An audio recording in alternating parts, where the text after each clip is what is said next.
czajnikowy.pl. Curado to coś, co należy przeprowadzić na nowym naczyniu do yerba mate, aby można pić. Naczynie, czyli mate albo matero, jak mówimy u nas.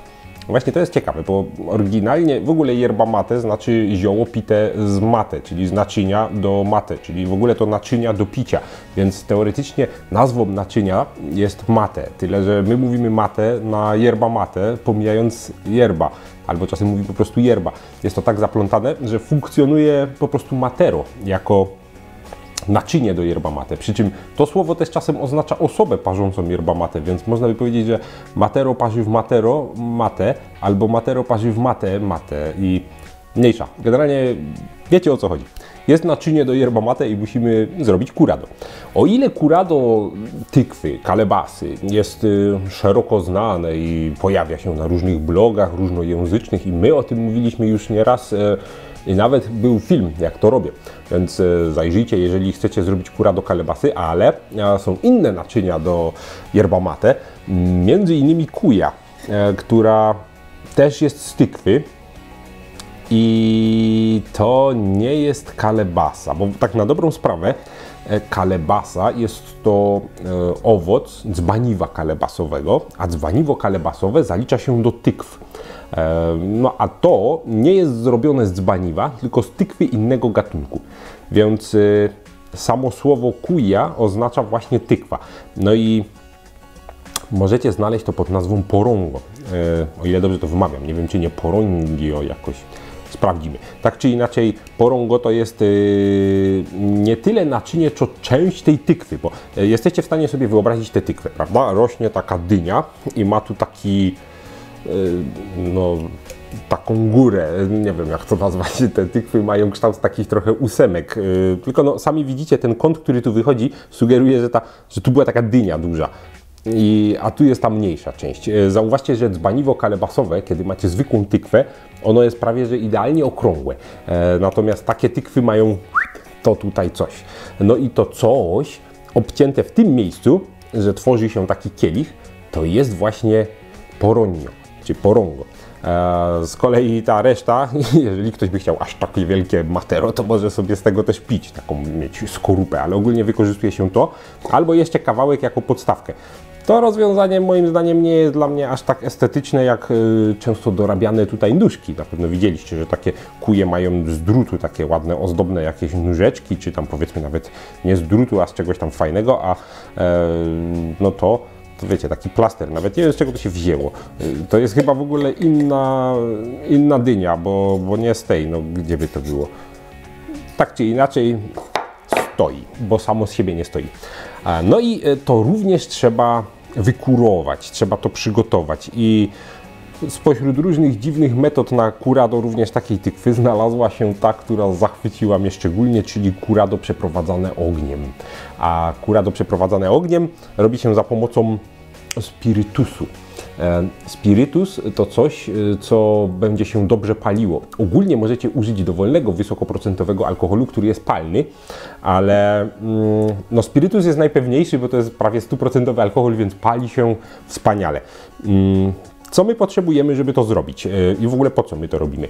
Ja nie do końca znalazłem, jaki jest sens i wpływ na samą powierzchnię.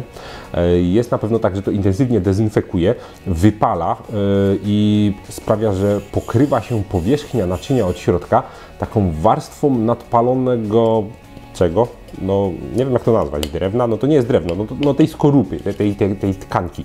Przy czym zauważcie, to jest twarde. To nie jest jak w kalebasie, że macie tę gąbeczkę, której się trzeba pozbyć. Tu nie ma co skrobać, to jest gotowe, tyle że no, musimy coś z tym zrobić. A to coś to jest właśnie nasączenie to dezynfekującym spirytusem i wypalenie w środku. To po pierwsze sprawia, że dezynfekuje się naczynie, wszystkie drobnoustroje, które mogą doprowadzić później do pleśnienia tego naczynia, zostają zniszczone.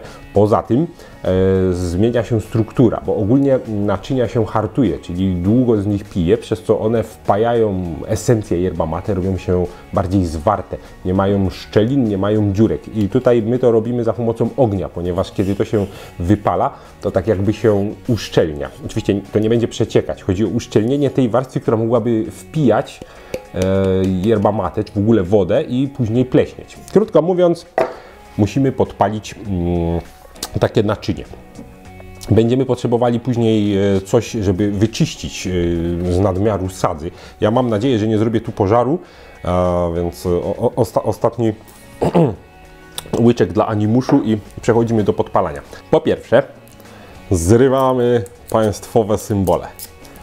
Po drugie, otwieramy.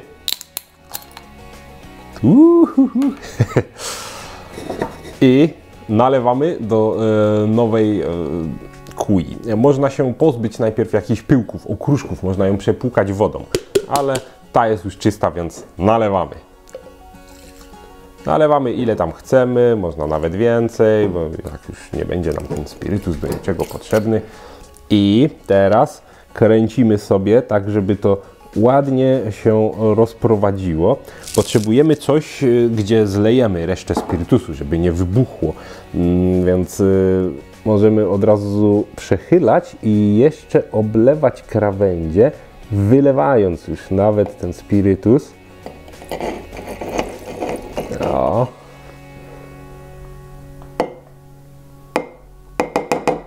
I w ten sposób mamy bardzo mokre. Talerzyk. O. Słuchajcie, to jest bardzo ważne. Tutaj nie może być nachlapane spirytusem, bo się wszystko zapali.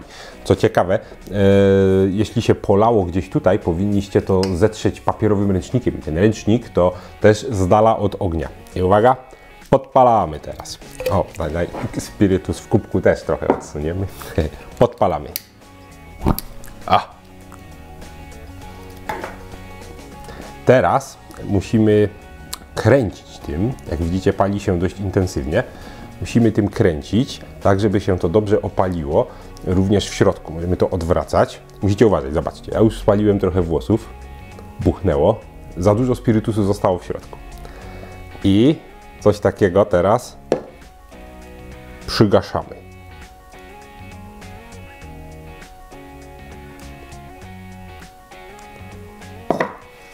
Gotowe. Można parzyć yerba mate. Nie, tak naprawdę oczywiście nie można. Zwróćcie uwagę, w środku jest mniej sady. Tam się wypaliło, bo nawet samo naczynie jest gorące, kiedy się go dotknie tutaj. Tu wypaliło się bardziej i tutaj jest paskudne.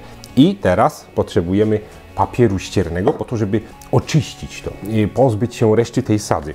Urywamy kawałek i proszę, talerzyk bardzo się przyda. Widzicie? To są rzeczy, których musimy się stąd pozbyć.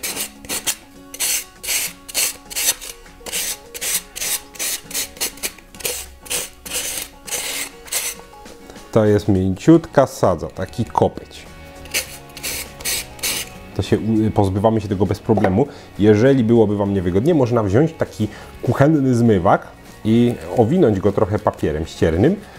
On dzięki swojemu kształtowi i sprężystości pomoże nam to robić wygodniej. Widzicie?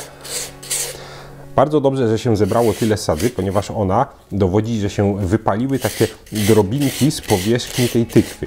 Widzicie, ile trzeba zebrać, żeby dostać się do znowu powierzchni w kolorze drewna.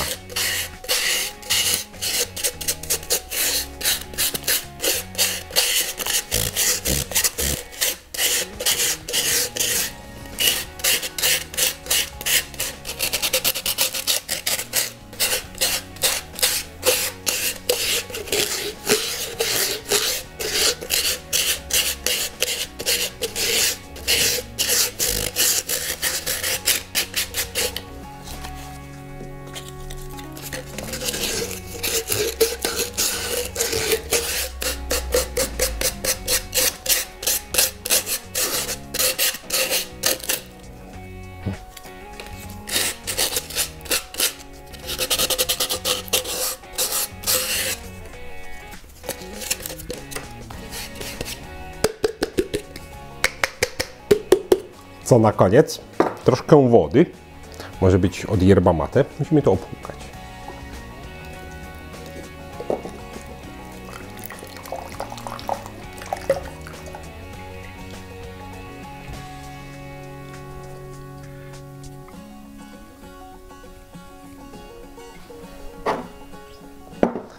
kubeczek na zlewki. Zlewamy brudną wodę. Możemy wypłukać poważniej, możemy użyć, prawda, kranu, żeby była bardziej bieżąca woda. W każdym razie po takim ostatecznym już oczyszczeniu naczynie jest gotowe. Co zyskujemy? Przeprowadzone jest curado, naczynie jest wykurowane. No właśnie problem w tym, że nie możemy tego dokładnie przetłumaczyć, bo curado znaczy wyleczyć. Naczynie jest wyleczone. Czyli no tak jakby wyczyszczone do pierwszego użycia. No i pachnie naprawdę wytrawnie. Yerba mate dla prawdziwych mężczyzn, dla prawdziwych gaucho, czyli tych kowbojów, wiecie, z wąsem, okrągły kapelusik, czerwona apaszka i yerba i poncho i... Co ja mogę o tym powiedzieć? Jestem sceptycznie nastawiony do tej formy przygotowywania kui. Ten aromat jest jakkolwiek współgrający z yerba mate, to naprawdę ciężki. Poza tym ta sadza wymaga jeszcze dokładniejszego troszeczkę zdarcia, to nie jest zdrowe, wiecie, spalone, paskudne, no nie powinno się jakby mieć takich rzeczy w żywności. Oczywiście pierwsze użycie sprawi, że większość z tego się wydzieli i później już będziemy mieli fajną, przygotowaną tykwę. To nie powinno Was tak przerażać. Tutaj warto jest to oczywiście, tak jak mówiłem, dobrze wypłukać i dobrze nawet zrobić w tym jeszcze yerba mate, zostawić na trochę i wywalić i dopiero kolejną pić, kiedy już cała ta sadza zejdzie.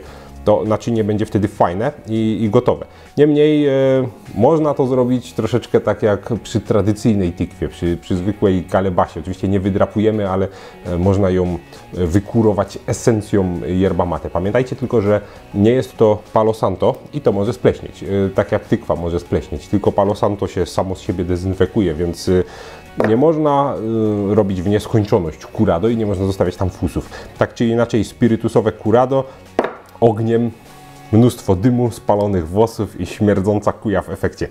Polecam. Dajcie nam znać, czy mieliście już jakieś takie doświadczenia z płonącymi kujami i jak Wy kurujecie swoją kuję, czy używacie może innych metod, bo jest ich jeszcze kilka. Do zobaczenia na czajnikowy.pl.